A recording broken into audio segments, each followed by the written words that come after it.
আসসালামু আলাইকুম বন্ধুরা, চা বসিয়ে দিয়ে তৈরি করুন মাত্র 5 মিনিটে দারুণ মজার খাস্তা মুচমুচে এই বিস্কুট। এই বিস্কুটগুলো আপনারা একবার বানিয়ে 1 থেকে 2 মাস পর্যন্ত সংরক্ষণ করে রাখতে পারবেন। আর এই বিস্কুটগুলো গরম গরম চায়ের সাথে পরিবেশন করবেন, ভীষণই ভালো লাগবে। তো চলুন প্রথম থেকে শেষ পর্যন্ত রেসিপিটা দেখতে থাকুন। তো দেখুন, প্রথমে এখানে আমি একটি মিক্সিং জার নিয়ে নিচ্ছি, আর জারের মধ্যে নিয়ে নিচ্ছি একটি ডিম। তারপরে দিয়ে দিচ্ছি হাফ কাপ চিনি, স্বাদ মতো দিয়ে দিচ্ছি লবণ।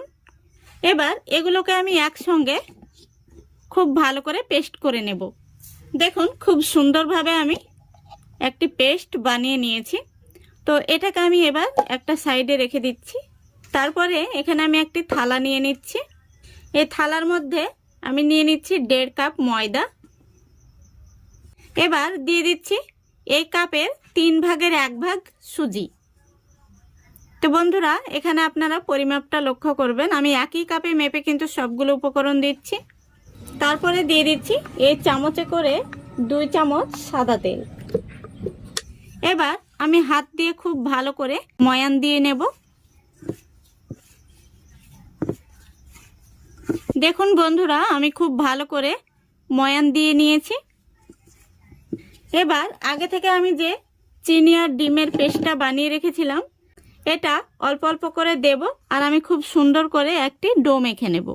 এই মিশ্রণটি কিন্তু একসঙ্গে দেওয়া যাবে না, অল্প অল্প করেই দিতে হবে, নইলে ডোটা নরম হয়ে যাওয়ার সম্ভাবনা থেকে যাবে।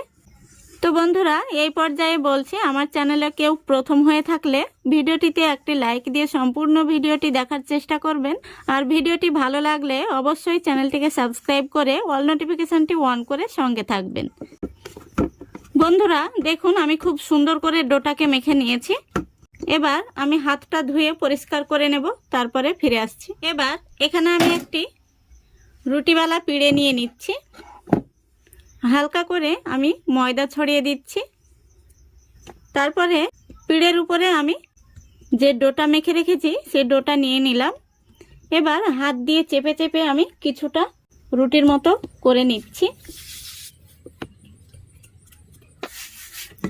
এবার আমি বেলুন দিয়ে বেলে নিচ্ছি। দেখুন, আমি কিছুটা বেলে নিয়েছি।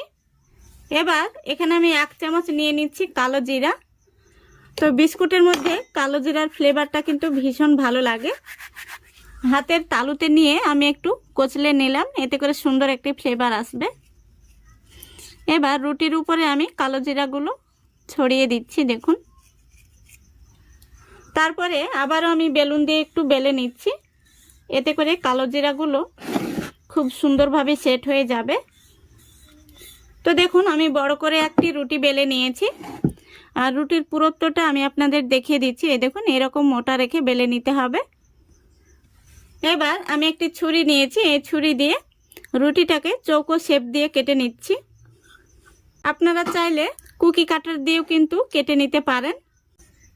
এবার বিস্কুটগুলোকে আমি এরকম ডিজাইন করে কেটে নিচ্ছি। দেখুন দেখুন সবগুলো বিস্কুট একসঙ্গে কেটে নিয়েছি। এবার বিস্কুটগুলোকে ভেজে নেব। দেখুন, গ্যাসটা অন করে আমি ফ্রাই প্যান বসিয়ে দিয়েছি। ফ্রাই প্যানের মধ্যে দিয়ে দিচ্ছি সাদা তেল। তেলটা খুব ভালো করে গরম করে নিতে হবে। দেখুন, তেলটা খুব ভালো করে গরম করে নিয়েছি। এবার এই গরম তেলের মধ্যে আমি বিস্কুটগুলো দিয়ে দিচ্ছি। আর বিস্কুটগুলো দেওয়ার সময় গ্যাসের ফ্লেমটা লো ফ্লেমে রেখে বিস্কুটগুলো দিয়ে দিতে হবে।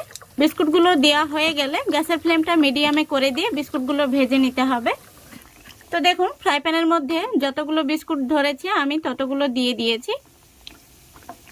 তো দেখুন, বিস্কুটগুলো তেলের মধ্যে ভেসে উঠেছে। এবার আমি বিস্কুটগুলোকে একে একে উল্টে দিচ্ছি। আর বিস্কুটগুলো এই অবস্থায় খুবই নরম থাকে, তাই খুবই সাবধানে উল্টে দিতে হবে। তো এইভাবে আমি বিস্কুটগুলোকে উল্টে পাল্টে ভেজে নেব। বন্ধুরা, এই বিস্কুটগুলো বানাতে খুব বেশি সময় লাগে না, 5 মিনিটের মধ্যে কিন্তু হয়ে যায়। আপনারা চা বসিয়ে দিয়ে কিন্তু এই বিস্কুটগুলো তৈরি করে নিতে পারবেন। দেখুন বন্ধুরা, বিস্কুটগুলো খুব সুন্দর একটি কালার চলে এসছে। আমি উল্টে পাল্টে খুব সুন্দর করে ভেজে নিয়েছি। এবার বিস্কুটগুলোকে আমি তেল থেকে তুলে নিচ্ছি। গরম অবস্থায় বিস্কুটগুলো খুবই নরম থাকে, তাই বিস্কুটগুলো ঠান্ডা হওয়ার পরে কিন্তু ভীষণ মুচমুচে হয়। দেখুন বিস্কুটগুলো আমি তেল থেকে তুলে নিয়েছি, দেখতে কত সুন্দর হয়েছে, দারুণ কালার এসছে। একইভাবে আমি অবশিষ্ট বিস্কুটগুলো ভেজে নেব।